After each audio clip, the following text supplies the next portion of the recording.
Hello guys, welcome back to my new blog. এইটা আমার নতুন একটা ব্লগ ভিডিও। আর আজকে আমি একটা জিনিস খাবো। কি বলো তো, দাঁড়াও বলছি। বেশ কয়েকদিন আগের কথা, মানে ধরো ওই 3 থেকে 4 বছর আগে, না 5 বছর আগেই। কারণ তখন আমার দিদিরা বাড়িতে ছিল।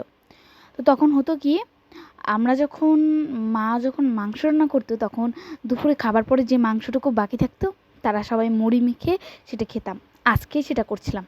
কিন্তু পার্থক্যটা হলো, আগে আমার দিদিরা বসে আমার পাশে খেত, কিন্তু তারা এখন আর বসে না। লাস্টে আমার দিদিকে দেখাবো অনেক ভিডিও কলে। যাকগে, মূল কথায় ফিরে আসি। সেই স্মৃতিগুলোর কথা মনে পড়ে আজকে একটু মুড়ি মাখা করেছিলাম। এত মজা ছিল না খাবারটা।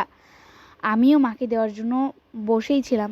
মা নিতে যাচ্ছিল না, তবুও দিয়েছি কয়েক গাল খেয়ে। আমিও বেশি খেতে পাইনি, কারণ প্রচুর স্পাইসি ছিল। আর দেখো, এইখানে আমার খেতে যে একদম নাকে মুখে হয়ে গেছে। আর মা দেখলো কোনটুক নিল। তারপরে মা বললো যে আমি খাবো না অত একটা, তখন তো আমার রাগই হয়েছিল। তারপরে তো মা বলছিল যে সে খাবে। তারপরে তো আমি আবার মাকে 2-3 বার খাইয়ে দিলাম। তারপরে মানে মার একটু আদর টাদর নিলাম আর কি, যা বলবো তোমাদের এক কথায়। আমার মা রাঁধুনিতে বেশ ভালো লাগে। তো তারপরেই আমি দিদিকে দেখলাম যে ভিডিও কল দিয়েছে, তারপর আমি একটু হুকি মারলাম। তারপর মাকেও 2-3 বার খাওয়াই দিচ্ছিলাম। আমার সন্ধ্যাটা এরকম করতে করতেই মাঝে মাঝে কেটে যায়।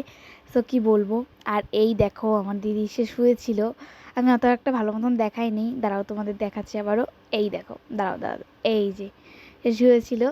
সো এই তো আমার দিদি না, মানে প্রচুর টায়ার্ড, তাই ওরকমভাবে শুয়েছিল মন মরা হয়ে।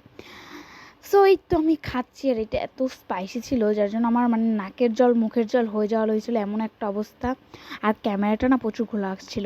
এইটা হচ্ছে একটা তিনানো চানাচুর, যেটা আমার ঠাকুর ঘরের আমাকে দিয়ে গেছিলো, বাট আমরা পরে খাইনি।